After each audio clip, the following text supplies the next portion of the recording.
That became clear to me early in my career, when I was supposed to perform with Nas at a concert in Central Park. Getting to share stage with him was a big deal to me. As a superstar coming out of Queens, Nas was someone I really looked up to. When I got to the venue, Nas was already there, and it looked like he brought all of Queensbridge with him. There must have been a couple dozen guys from Queensbridge standing backstage, drinking, smoking, and hyping themselves up for Nas's set. I realized they didn't know what to do with the energy they were creating. It was like they were starting a fire they couldn't contain. Sure enough, they started fighting with each other. It was Queensbridge versus Queensbridge.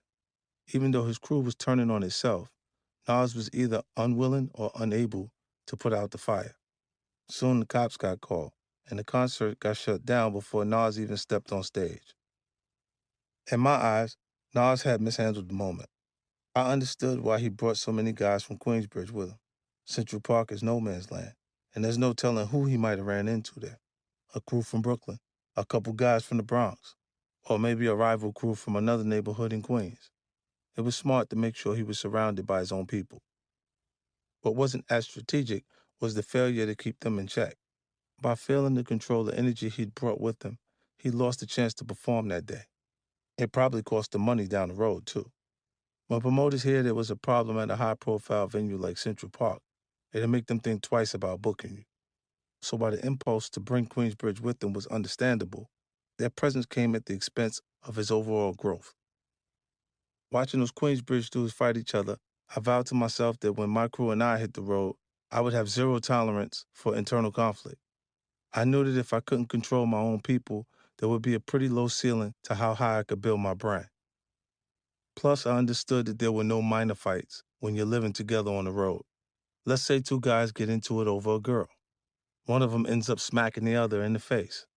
Whoever got touched is going to feel humiliated long after the physical sting subsides. Every time he sees that other guy on the bus, backstage, in the hotel lobby, waiting for a plane, he's going to want to reassert himself. That sort of resentment can boil below the surface until it explodes. And it's kinda deep how we end out. Hey yo, them niggas that wanted beef before don't want no beef no more. Now that they know who I rap with. QB, nigga. Who I rap with. QB, nigga. Yo, them niggas Big horse, big horse. before don't want no beef no more. Queensbridge, now that they know who I rap with. QB, nigga. Who I rap with. Y'all niggas better sober up before y'all speak to me. Don't come at me high. Last rapper to raise his voice in me got jabbed in the eye. Now if I say I'm gon' get ya, I'ma get ya. On the strength of the imp, from long range I can hit ya. You find out them niggas who with ya ain't even with ya. After the gym starts split ya, you need an MD to stitch ya. Peep how I use words to paint pictures.